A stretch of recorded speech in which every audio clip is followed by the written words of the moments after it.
เป็นบรรยากาศอีกทีหนึงก่อนพี่น้องเอ๋ยหลังจากที่ไปนำคลิปถนนหนทางแล้วมาเบิ่งงานแกะสลักอยู่ที่หอพิพิธภัณฑ์ศิลปะลาวพี่น้องเอ๋ยหลังจากเมื่อเช้านี้เพิ่นมีพิธีปล่อยป่าก็ได้ถือโอกาสเข้าไปเที่ยวชมภายในให้ปลาทุกท่านได้เบิ่งในปัจจุบันว่าภายในหอพิพิธภัณฑ์เพิ่นจะมีอะไรเพิ่มเติมบ่ประมาณนั้นนะให้ทุกท่านได้เบิ่งอีกทีหนึงว่าในช่วงเดือนกรกฎปี2026นี่เพิ่นจะมีงานศิลปะอันใดมาเพิ่มเติมสวยงามหน่อยหลายสำใดให้ทุกท่านได้เบิ่งนํกันอีกทีหนึงพี่น้องเอ๋ยอยู่ใน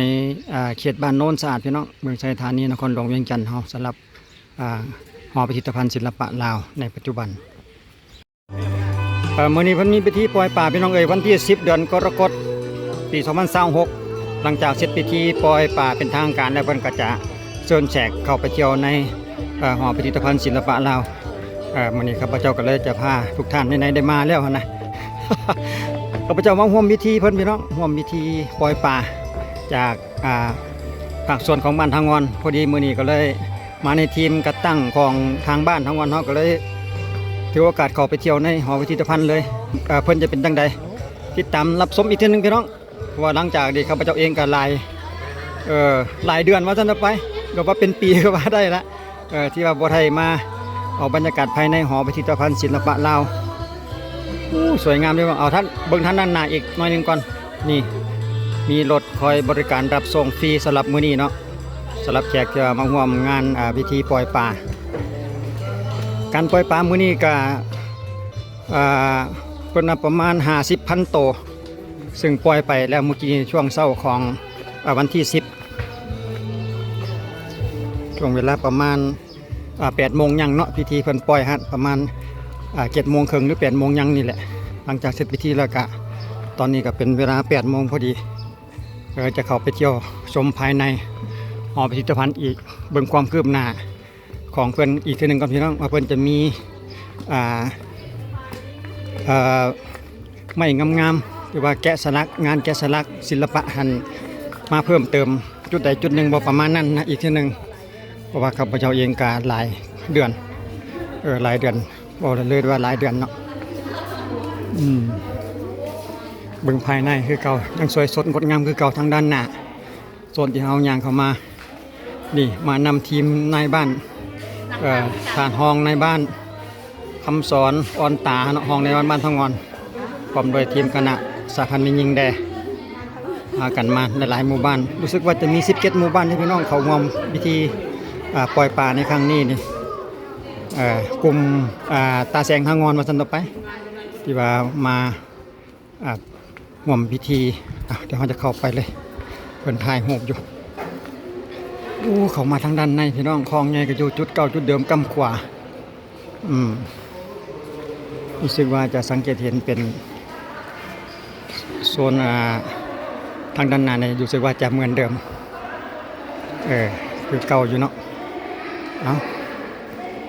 นี่สิ่งที่แตกต่างจากมือก่อนก็จะเห็นโตสร้างจะมีโตสร้างแบบนี้สร้างน้อยสร้างใหญ่เต็มเลยงานแกะสลักพี่น้องจากไม้ทั้งนั้นแต่ว่าข้าพเจ้าบ่ได้อ่านรายละเอียดจนมันสิซ่าโพดไปไวๆจักหน่อยนึงยังสวยสดงดงามคือเก่าพี่น้อง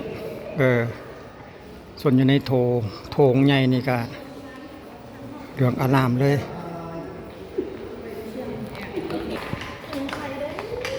นี่สวยสดงดงามทั้งเพดานด้านเทิงกับ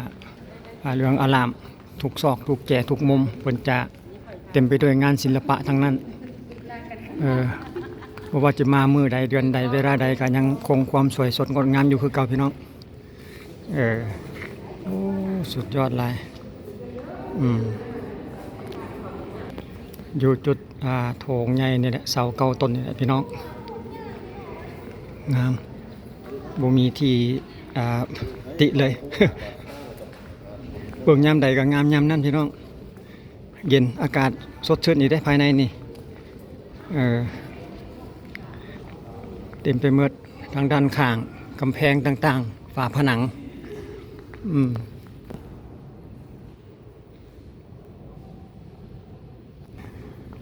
เข้ามาในโถงใหญ่แล้วเขาจะย่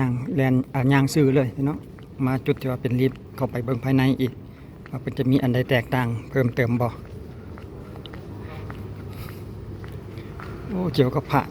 ที่จุดนี้นะห้องพระเด็กย่างมาจุดนี้ก็จะลงลิฟต์โอ้ตอนเขาข้าพเจ้ามาล่าสุดนั้นลิฟต์มันเพิ่นยังอันนั้นซ่อมแปลงอยู่เด้มาสุดนี้เรียนเรียบร้อยขึ้นลงลิฟต์ได้อย่างสะดวกสบายห้องโถนะพี่น้องจุดลมสั้นลมตัวนี้อย่างลงมาจะเป็นสั้นลมขึ้นลิฟต์ลงลิฟต์สำหรับจุดนี้เนาะ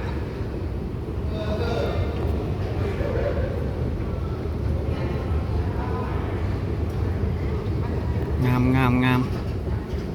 ก็มีหลายสิ่งหลายอย่างพี่น้องมาแต่ละเทื่อรู้สึกว่าจะบ่คือเก่าจุดนี้ก็ลักษณะเป็นรูปไห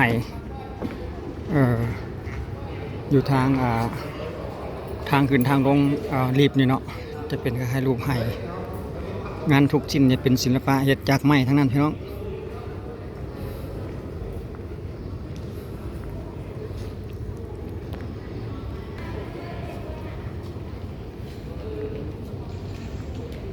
ถ้าหากว่าเราจะไปทางเบื้องกำขวามือหลังจากลงลิฟต์มาเดี๋ยวเราจะพาทุกท่านเข้าไปในจุดนั้นอีกทีหนึ่งก่อน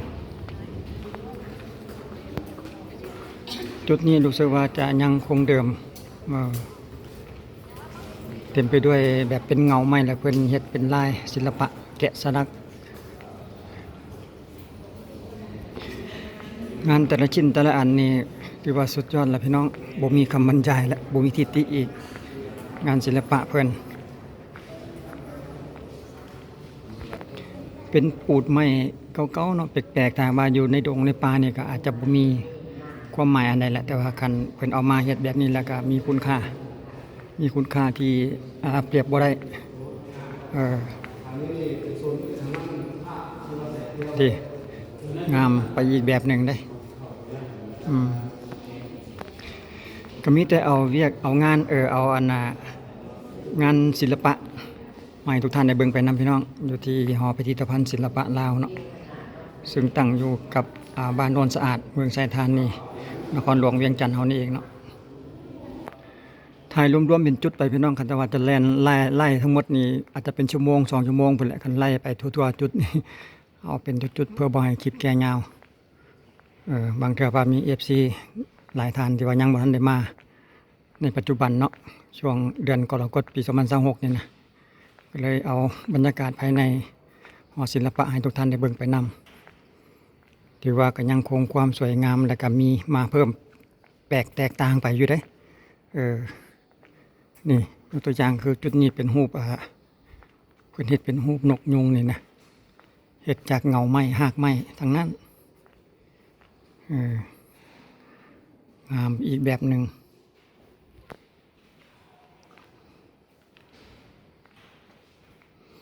รอยแตกรอยแหงของไม้เพิ่นกระเซาะเพิ่นกระจิ้มเพื่อให้มันมีความงามนั่นเองเนาะไปตามรอยแยกรอยแตกเดิมของเพิ่นของลายไม้นั่นเองน้อยๆเพิ่นก็สามารถเฮ็ดได้พี่น้องจุดนี้เพิ่นมีป้ายห้ามจำแล้วก็ห้ามเข้ากรุณาห้ามเข้าจับเพิ่นว่ามันจะมีห้าวกันไว้อยู่เด้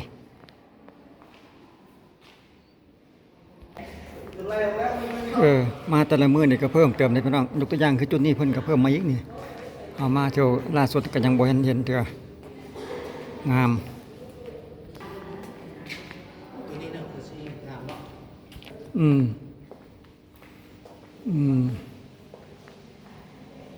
ทั้งใดโอ้นายบ้านสนใจเพิ่นว่ามีระเบียงออกไปมันเป็นห่มไม้เนาะก็สิเย็นดีอยู่ในบ้านทางงอนสนใจจุดตั้งนอกคุณ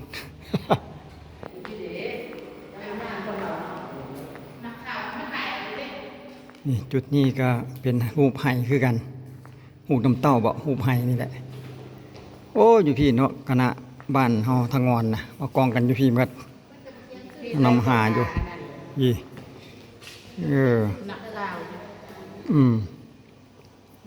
สาพันมียิง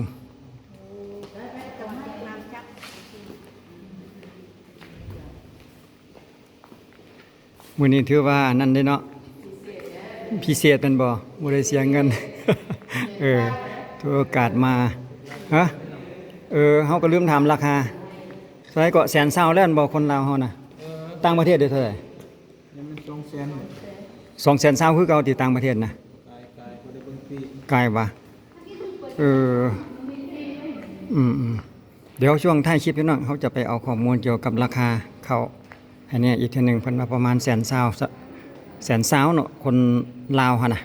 แต่ว่าต่างประเทศจะเท่าใดเดี๋ยวเราไปเอาข้อมูลเพิ่มเติมช่วงท้ายคลิปพี่น้องโอ้จุดนี้อีกจุดหนึงพี่น้องงามเด้เพิ่นมีบอลให้นั่งถ่ายรูปเป็นรูปม้าที่เนาะโอ้ดิงามหลายเอาเข้าไปทีมงานมัดตัวนี้ติ6 7 8กับข้าพเจ้านี่กับตากล้องอีกผู้หนึงโอ้เห็นดากงอๆนิดนึงแม่ นี่งามมาเดี๋ยวจิทันแหละพี่น้องได้เป็นตากล้องให้เพิ่นอีกแล้วพี่น้องเอ้ย1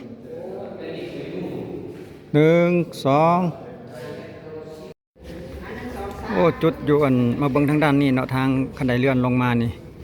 โอ้บ่ได้เบิ่งทางฝาผนังทางด้านบนพี่น้องทางเทิงคั่นน่ะเพิ่นก็เฮ็ดเป็นลายคือกันเด้งามจุดนี้เดี๋ยวเราขอปินรอบๆเบิ่งก่อนปินรอบๆ360องศาเบิ่งก่อนพุ่นนะทางเพดานพุ่นนะ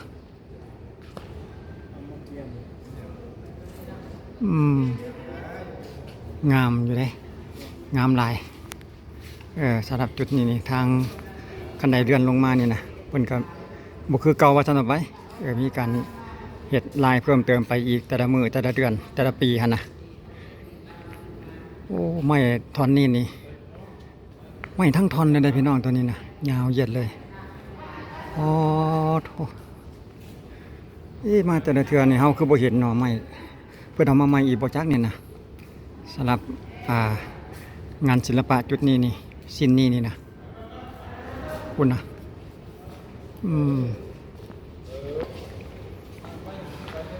จุดนี้รู้สึกว่าจะเป็นเกี่ยวกับห้องพระนี่เนาะน้อยอันนั้นเขาก็ลืมถามเพิ่นอันคนลาวเฮาเท่าไหร่ละเดี๋ยวนี้100,000เนาะต่างประเทศเด้200,000คือกันคือเก่าเนาะเพิ่มเด้อลาวเนาะลาวเพิ่มขึ้น20,000 เมื่อก่อนนี่100,000สรุปแล้วก็100,000คือความเฮาเว้าน่ะพี่น้อง100,000คนลาวส่วนต่างประเทศก็200,000ประมาณนั้นหลังจากนี้เฮาก็ขึ้นรีบขึ้น100,000นี่เฉพาะอันยางนี่พี่น้องถ้าว่าเฮาต้องการขี่รถนี่ก็เพิ่มอีก50,000ทุกคนต้องได้เพิ่มถ้าว่าต้องการอยากขี่รถนะบริการเพิ่มอีก50,000กีบสมมติว่าคนลาวเฮา100,000นี่เพิ่มอีก50,000ก็จะเป็น170,000กีบต่อ1ครั้งนะต่อ1เที่ยว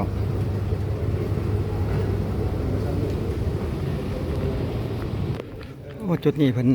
มีต้นไม้ในทางด้านข้างเดี๋ยวเราออกไปเบิ่งทางด้านข้างก่อนน้อยนึงรู้สึกว่าจะเห็นเป็นต้นไม้คือจีลมรื่นอยู่แหละกกเปื่อยพวกจักเนาะโอ้ปูพรมพี่น้องสะอาดจบเจืออยู่ทางด้านหน้าห้องน้ำนี้เองเนาะจุดนี้จะเป็นด้านข้างเป็นห้องน้ำยิงทรายโอ้เพิ่นเห็นได้ร่มรื่นสวยงามตัดปลายไว้กกเปื่อยปลูกต้นดอกไม้หลายๆชนิด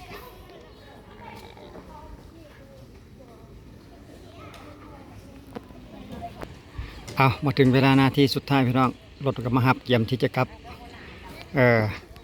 คลิปวิดีโอเขาก็มีเพียงจำนี้พี่น้อง